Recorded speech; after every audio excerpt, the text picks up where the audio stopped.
Hello everyone, welcome to my channel. आज हम पढ़ेंगे हिंदी क्लास 10 के चैप्टर 7 से हिंदी काव्य से संकलित राम नरेश त्रिपाठी द्वारा रचित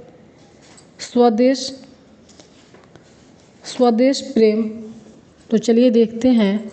अतुलनीय जिनके प्रताप का साक्षी है प्रत्यक्ष दिवाकर। कवि कहता है कि तुम अपने उन पूर्वजों को याद करो जिनके यश की तुलना कोई नहीं कर सकता, और सूर्य जिनके बल और प्रताप का स्वयं साक्षी है। घूम घूम कर देख चुका है जिनका निर्मल कीर्ति निशाकर। हमारे पूर्वज तो ऐसे थे जिनकी निर्मल और स्वच्छ कीर्ति को चंद्रमा भी पूरे विश्व में घूम घूम कर देख चुके हैं जिनका वैभव ये नभ के अनंत तारागढ़। कवि कहता है कि आकाश के अनंत तारों का समूह भी जिनके ऐश्वर्य को बहुत पहले ही देख चुके हैं, अगणित बार सुन चुका है नभ जिनका विजय घोष रण गर्जन।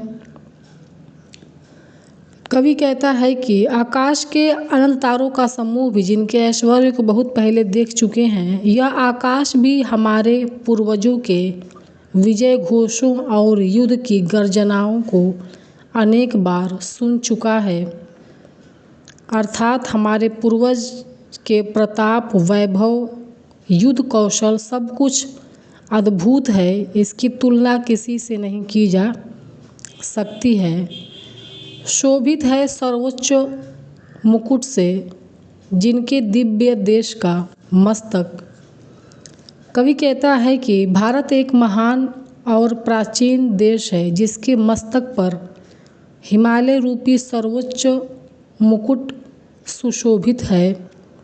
गूंज रही है सकल दिशाएं जिनके जय गीतों से अब तक।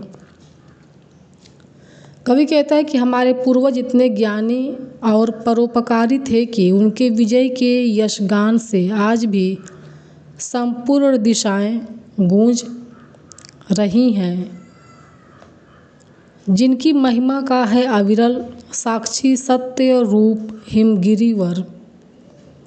कवि कहता है कि वे हमारे पूर्वज ही थे जिनकी महिमा का साक्षी हिमालय पर्वत और वन के पेड़ पौधे हैं। उतरा करते थे विमान दल जिसके विस्तृत वक्ष स्थल पर। कवि कहता है कि हिमालय और वन आज भी उनके सत्य रूप का बोध करते हैं।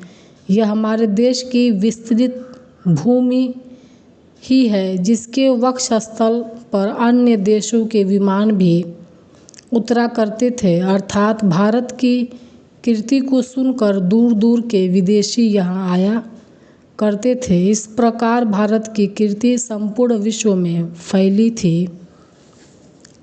सागर निज छाती पर जिनके अगणित अर्णव पोत उठाकर। कवि कहता है कि हमारे पूर्वज का गौरवपूर्ण इतिहास रहा है। पहुँचाया करता था प्रमुदित भूमंडल के सकल तटों पर।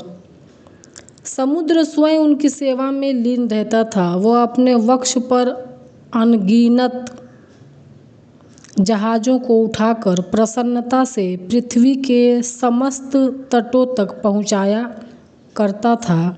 नदियाँ जिसकी यश धारा से बहती हैं अब भी निशी वासर। कवि कहता है कि हमारे देश में रात दिन बहने वाली नदियों को देखकर ऐसा लगता है मानो वे हमारे पूर्वजों का यशोगान गा रही हों। ढूंढो उनके चरण चिन्ह भी पाओगे तुम इनके तट पर। कवि कहता है कि आज भी माना जाता है कि उनके चरण चिन्ह नदियों और समुद्रों के तट पर मिल जाएंगे। अर्थात पूर्वजों के समान व्यवहार करने से आज भी हमें उसी यश की प्राप्ति हो सकती है जो उन्हें प्राप्त थी। विषुवत रेखा का वासी जो जीता है नित हाँफ हाँफ कर।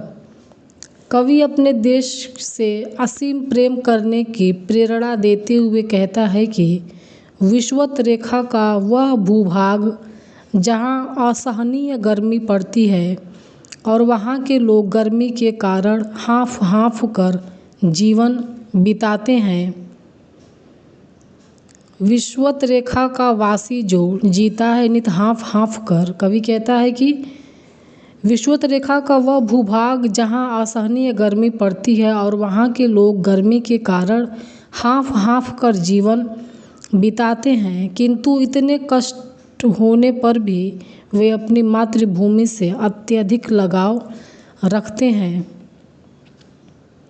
रखता है अनुराग अलौकिक यह भी अपनी मातृभूमि पर, अर्थात इतने कष्ट होने पर भी वे अपनी मातृभूमि से अत्यधिक लगाव रखते हैं, अपने मातृभूमि से प्रेम करते हैं और उनके अपनी मातृभूमि के प्रति प्रेम अतुलनीय है, उसकी किसी से तुलना नहीं की जा सकती।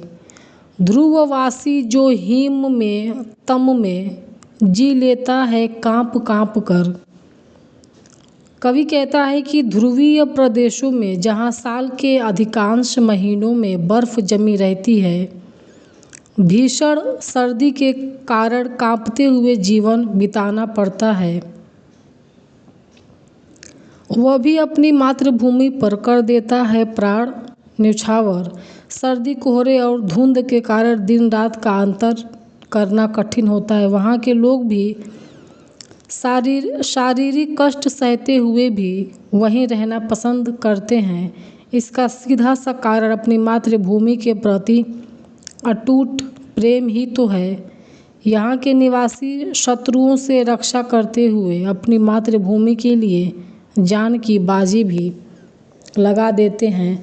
तो ये था आज का वीडियो। अगर आप लोग को वीडियो अच्छा लगा हो तो कमेंट सेक्शन में कमेंट करिए, वीडियो को लाइक करिए और चैनल को सब्सक्राइब करिए।